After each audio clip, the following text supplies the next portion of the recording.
大家好，我係貝心大師。9月25號早上10點準時開 game，以塞港澳台服正式開始。呢隻 game 手抽其實係非常之重要啊，因為你抽到相同嘅角色咧做突破咧，相對上冇咁重要啊。你抽咗一隻咧，所有技能都已經開晒噶啦。呢隻 game 做突破咧，通常就係加啲 stat。基本教學呢度一開始開快脆做咗佢啦，因為其實都係好基本嘅操作嚟嘅。如果你有玩開 RPG 啊，控制你個主角超連者，然之後就揾敵人或者尋找下寶藏，然之後遇到敵人就進入呢個回合制嘅模式啦。咁我哋睇下呢個第一場同人直接開打啦。開頭呢啲基本教學咧，其實你可以慢慢睇啦，或者你可以直接飛咗去都冇所謂，簡單直接嘅 RPG 模式嚟嘅。完咗基本教學咧，就會送一隻 SSR 練俾大家嘅。一開頭攞嚟推圖係真係非常之唔錯嘅。呢個係我第二個賬號啦，咁手抽咧一定至少可以抽到60抽嘅。咁我第一個賬號啦，刷唔到光暗系咧，我就再重新嚟過啦。順帶一提啦，呢個係自學啦，好似寵物嘅系統咁樣嘅。有咩疑問都可以睇翻我上一條片嘅介紹。跟住就要通關呢個故事模式啦。通關完第一章嘅故事模式咧，就直接開抽60抽，記住係至少60抽。差唔多每一個章節咧都會有啲寶箱嘅神秘獎勵嘅，記住要攞啊！第一章呢度有一個寶箱咧，係有3張召喚券係必須要攞咗去嘅。再次提醒，第一章係有5個寶箱嘅總共。挑戰完啲敵人咧，其實就可以突襲成功嘅話咧，就唔需要挑戰佢嘅，慳翻啲時間。閃下側邊呢度咧有個獲得嘅道具啦，遺落的報紙。所以咧記住睇清楚每一個角落，唔好 miss 咗任何閃閃發光嘅點啦，同埋任何嘅寶箱都唔可以 miss 啊！好，前面就會有一個寶箱同埋一個閃閃發光嘅點嘅，你要攞晒兩樣嘢啦，記住。你都唔想通關完之後再玩翻同一個關卡多一次啊嘛？但係呢啲物件咧，我都暫時未知道有咩用嘅，唔知係咪攞嚟解成就。跟住就會遇到個 boss 啦，佢就會講解咩個 buff、debuff 喺邊度睇到啦，係屬於一啲教學性質嘅對戰啦。跟住就會上咗架火車啦，仲係第一章節嚟嘅，非常之緊要。呢度有3個寶箱你係需要攞嘅，其中一個就係3張召喚券，記住呢個係第一個啦。跟住呢度一定要打呢個敵人嘅，如果唔係佢唔俾你攞寶箱。快脆入場去清咗佢先，清咗佢即刻攞3張召喚券，除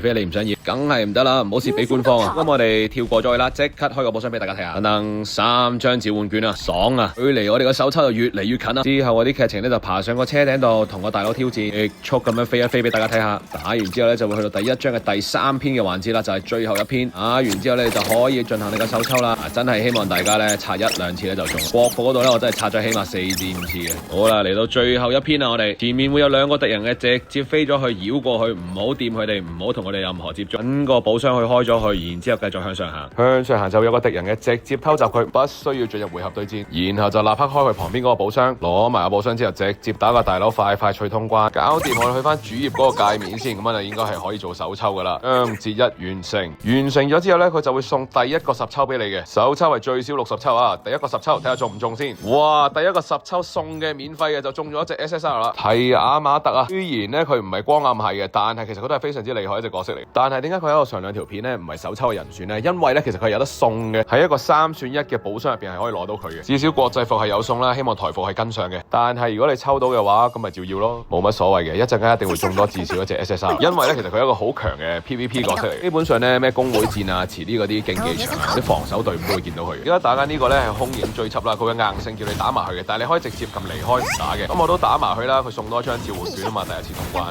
搞掂我哋攞埋張券去啦。咁我都確認咗咧，國際服之前用到嗰啲兌換碼咧，呢度全部都用唔到嘅，我哋就係得一個兌換碼暫時可以用嘅啫，就係 Etheria 0925啊 ，ETHERIA 0925，正嘢嚟噶，送10抽嘅呢個。搞掂咧就咁確定喺郵件度就領出呢個禮物。咁你哋去郵件呢度啦，開服咧就送10張券同埋800個紅色鑽石。之後咧就頭先兌換成功嗰度有10張召喚券，再攞埋其他免費嘅召喚券先去商店呢度，盡量攞到最多嘅召喚券先開始手抽啊。超值精選呢度有1張免費嘅召喚券，每周禮包呢度有個800紅色鑽石買嘅10張召喚券抵啊。之後成就呢度至少攞到1張召喚券嘅，亦都可能攞到更加多嘅紅色鑽石或者召喚券。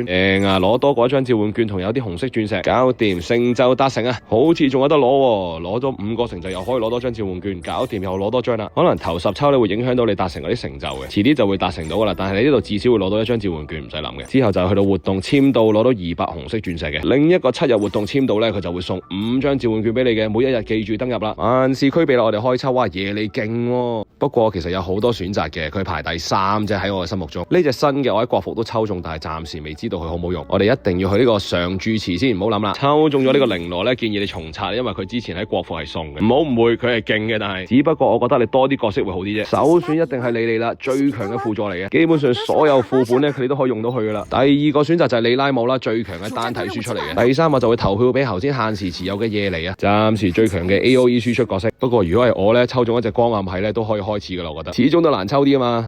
如果你真係刷到心灰意冷咧，上面其實都有2隻角色我會選擇推介嘅。阿坦啦，都係一隻 AOE 角色啦，冇嘢嚟咁勁噶啦，但係都 OK。然之後就係圖美啦，都係有少少 AOE 同埋單體輸出嘅混合體啦，都係 OK 嘅，但係冇嘢嚟咁勁嘅都係。光喺呢度咧，仲有隻打 PVP 好勁嘅尼瑟亞啦，一定唔係 T0噶啦，但係都 OK 可以開始嘅，都係嗰句啦，抽中光暗系其實都可以開始，非常難抽噶嘛。但係如果你抽中莉莉，你真係一個超級歐洲嘅玩家。頭先我抽中嗰隻提亞馬特咧，其實真係好勁嘅都。皆因如果台服跟上國際服咧，佢會喺一個3選1嘅寶箱入邊送嘅，唔使怕練唔晒，記住一開始以最多角色為主啊，真係唔使怕，因為佢哋冇咩專屬武器嗰類嘢。嚟啦，抽咗10抽免費啦，頭先我哋而家再嚟第20抽咯，完全冇乜特別啊。咁我哋嚟第30抽咯，有冇啲光暗系 SSR 中先？係冇嘅，好有信心一定會中到至少一隻 SSR 嘅。再嚟第40抽 ，OK 中咗光系嘅尼瑟亞 PVP 嘅角色 ，OK 噶啦，我夠噶啦。雖然唔係莉莉啊、利拉姆啊、耶尼啊，不過唔緊要啦，光系啊嘛都係。咁我哋抽埋佢啦，第50抽有冇 SSR 先？暫時係冇嘅。咁我哋可能其實啲 SSR 都有用嘅，我哋可以到時整一個 tier list 等我更加熟習呢隻遊戲嘅角色先。好啦，第60抽都係冇嘢中嘅。咁今日就應該大致上係咁多啦。如果想繼續抽咧，就可以喺啲商店度啊，再換翻一啲召喚券出嚟啦。今日嘅首抽啦，唔計官方送嗰隻鏈啦，就中咗2隻嘅提亞馬特同埋尼瑟亞嘅，都 OK 嘅。咁但係咧，都係祝大家歐氣滿滿啦，抽到最好用嘅莉莉或者利拉姆或者耶尼，記得 comment、like、subscribe 同 share 我 channel 啦。記住用個兌換碼，如果唔係蝕俾官方噶啦。唔知你哋手抽咗啲咩咧？記住下面留言話我知，亦都打開你嘅小鈴鐺，有新片嘅時候就會通知你啦。下次見，拜拜。